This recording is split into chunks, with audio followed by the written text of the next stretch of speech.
Well, what can I say? The Grinch came and stole Christmas. We're going to break it all down today, what happened yesterday, but we're back again. Thursday Night Football, we've got best bet on the way, and then also there is some NBA action, so we're going to dibble and dabble there as well. This is the free three. Let's get into these winners. What's up, guys? It's your boy Noble Living back with another DYF Bets video. I'm bringing down my favorite picks and plays of the day, and we'll just try to get to the bag together and make that money. In today's video, I'm going to be breaking down how we've done here on the channel over the last few days. We're going to talk a little bit about Thursday Night Football, and then we'll throw in a few NBA winners in there as well, as we do have a player prop in the NBA that I really do like in a late night matchup. If you have not smashed that subscribe button, please do so. But I hope each and every one of you guys had a great and excellent Christmas, spending time with friends, with family, watching the NFL, watching some NBA. We even had some Hawaii college basketball action yesterday as well. And I hope your Christmas went way better than my Christmas went. Why? Because even though I spent time with friends, even though I had some time with family, I ate some amazing food, yesterday was heartbreaking. And the reason why it was heartbreaking is because it's been probably one of the most frustrating last 2 days of betting that's been for me in a while. Let's go back first to Tuesday, and then we're going to talk a little bit about Wednesday, and then we'll kind of come back to what we're going with today. On Tuesday, we took 3 plays, right? We cashed it on Bradley Beal's points and assists. We also hit on that yesterday. Shout out to Bradley Beal. But we lost on Spencer Rattler's pass attempts on the hook. If the coach of the Saints decided to actually throw the ball for the first 2 quarters, it might have been a completely different ball game. And then Joel Embiid got ejected, which ruined our assists, right, that we had taken from him on Tuesday. So we had 1 loss on the hook, 1 loss because of an ejection. Now, if we go to yesterday, to Christmas Day, look at how our losses happened, okay? The Steelers and Ravens on the teaser, the Steelers were just a bad bet. They didn't want to show up. They didn't want to play. They had nothing to do with it, okay? CJ Stroud, we took his pass attempts. We needed 35. He finished with 31. Bro could not move the ball for nothing. I mean, talking about missing wide open receivers, talk about can't even get into a rhythm, talk about a sophomore slump. I knew they were going to be trailing, which means they were going to have to throw the ball, but not even going to be put together drives to score an offensive point, not on a touchdown, a point, not even a field goal. That's tough. And then we moved to the NBA slate.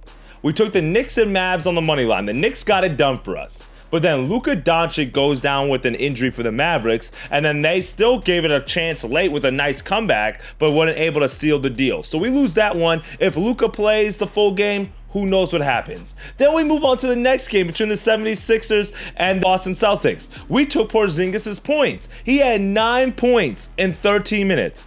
And then my bro gets hurt. And then guess what? The bet chalks. And then we move late night to the Suns and Nuggets. We took Aaron Gordon's points and assists, and my boy plays 15 minutes. And guess what? He gets injured. And that is what my Christmas has been like over the last 2 days. We have ejections, we have hooks, and we literally have 3 injuries. And you can't handicap that, my friends. There's nothing I could do about that, in all honesty, right? We did cash in on Derrick Henry's carries yesterday. No sweat bet there. You could have laddered that thing all up to $1 million, and you would have hit. And then we also cashed in on Bradley Beal's points and assists. We ran that back, and it did what it did again for us. But a 2-5 Christmas is not the way I wanted to go. But to be honest and fair, I can't handicap 3 injuries. And if those guys play, Porzingis plays his minutes, he probably gets his points. The Celtics probably win that game. Luka plays his minutes, the Mavs probably win that game considering how the Timberwolves were falling apart. And then Aaron Gordon, I mean, he was on track too. You just hate to see it, man. It's just frustrating. But I'm done ranting. I'm done. You know, we're here every day. That's a part of the game. You got to know it. That's what happens when you bet on sports. You can't handicap injuries, but sometimes, and it's so crazy, y'all. I almost took Anthony Davis yesterday too. I almost put Anthony Davis in the slip. And if I had done that, I probably would have been the Grinch of all Grinches. I probably had one of the worst lucks of all time because that was just crazy because he didn't even finish his game.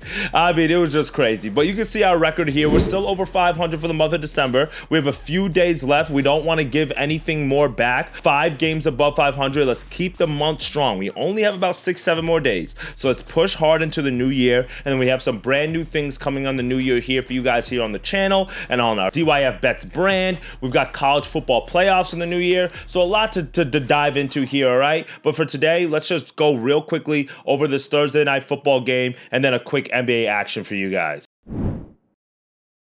All right, first best bet of the day, Thursday night football. After watching those two god-awful games yesterday, now we have to run it back with the Chicago Bears? The Chicago Bears? Oh my goodness. I'm actually kind of happy LeBron called out the NFL yesterday because you guys thought you were stepping on people's toes giving us those games, and we thought we were getting some marquee matchups, and we got bullcrap. And today, now we got the Seahawks and the Bears. Whatever. The first best bet of the day, we're going to go with a wide receiver parlay because I'm expecting a lot of the throwing of the ball. I don't know if this game goes over. I do lean towards the over, though, but we're going to go two wide receivers that are pretty consistently their favorite quarterbacks' targets. And that's really important when you have two teams like this. One rookie quarterback, Caleb Williams, we know he's been struggling, okay? The Bears have lost 9 straight games ever since the Hail Mary to the Commanders that literally ended their season. They have not been able to recover from that. They have not been able to bounce back, and it's been a big struggle for them ever since that happened. But one thing that Caleb Williams has been able to do is find his reliable target, DJ Moore. And then on the other side, we have the same thing with Geno Smith, a guy that doesn't even look to throw the ball that many times, but when he does, especially on prime time. I read a stat from Geno on prime time that he's like, what's this? I think he's like 9-3 against the number in primetime or something at night games. Like, bro, he gets it done. I'm not saying they win the game, but they do cover games. And one thing that he does lean on is his new receiver, Jackson Smith-Njigba. So what we're going to do, just take the two guys that they throw the ball to a lot. And we're going to go with a player prop parlay here.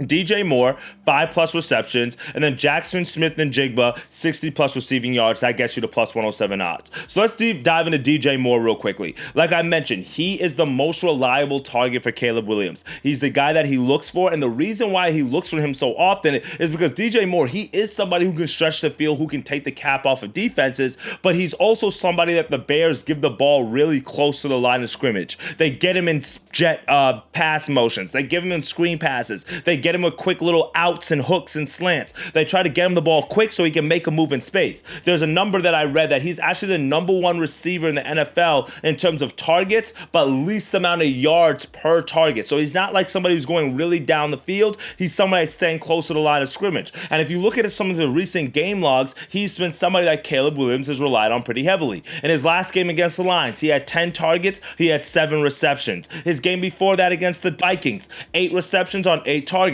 The game before that against the 49ers, 8 receptions on 6 targets. 8 targets and 6 receptions. The game before that against the Lions, 16 targets, 8 receptions. And then before that against the Vikings and then the Packers, 7 receptions in both of those games. So if you look at the numbers, he's gone over this number in 6 straight games, and there's no reason why he should not be able to do that same thing again today. Why? Because the Chicago Bears will probably be losing this game. From the very first kickoff, depending on who gets the ball first, they will probably be losing this game playing from behind, and we know they don't really have that run attack with DeAndre Swift, who's more of a receiving back anyway. They're not somebody who's going to run the ball a whole lot. So if Caleb Williams is dropping back to pass, and if he's under pressure, which he's been all season long because he's the number 1 pressured quarterback literally in the NFL. And if you look at the rookie numbers, he's of all time, he's like top 5 pressured quarterbacks of any rookie of all time. It's pretty crazy what that offensive line has been doing for him. And, well, I should say not doing for him. So because of that reason, I believe they're going to have to throw the ball, and DJ Moore is going to be a focal point in the offense there. Now, going to the other side, Jackson Smith-Njigba has been somebody who's also been turning it up very recently. And if you look at his game log, he's been racking up yards and yards and yards and yards. He's gone over 60+ receiving yards in 8 straight games. That's right, 8 straight games. If you want to take his 70 receiving yards plus, I'm not opposed to it. I also love the fact that the Seahawks score more points on the road than they do at home, and they're on the road in this game as well. Weather's not seeming to be that big of a factor besides it being cold. It is Chicago, so it might be a little bit of wind, but that should not stop Geno Smith from being able to throw the ball. 95 yards last game against the Vikings, 83 yards in the game before that against Green Bay, 82 yards against Arizona, 74 against the Jets, 77 against the Cardinals, 110 against the 49ers, 180 against the Rams, 69 against the Buffalo Bills.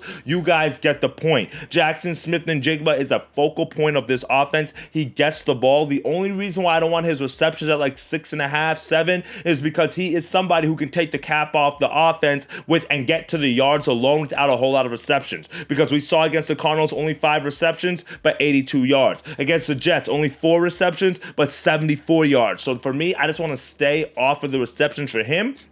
and just focus on the yards. And keep in mind, guys, that the Seahawks are still in the hunt in the NFC West. The Rams are 9-6. The Seahawks are 8-7. The Cardinals are 7-8. The 49ers have been eliminated at 6-9, but there's still a very, very tight race there in the NFC West between those final two spots, between the Rams and the Seahawks. And this win today puts some more pressure on the Rams on Sunday to be able to get it done. I'm expecting the Seahawks to stay aggressive all game long. And if that's the case, then Jackson Smith-Njigba is going to be involved in the offense. So let's lock this in as our first player prop parlay of the day. Because I like the Seahawks, because they're going to be aggressive, I want to go with a quick little money line parlay, but we're going to switch it up here. We're going to go with the Seahawks on the first half money line and the Bucks on the full game money line. That gets you to -110 odds. Now, if you want to get to +100 value, feel free to throw like the Grizzlies in there. They're at home today on the money line. Maybe the Rockets as well. They're traveling to New Orleans, who's still pretty banged up, but you can throw on one of those heavy NBA favorites.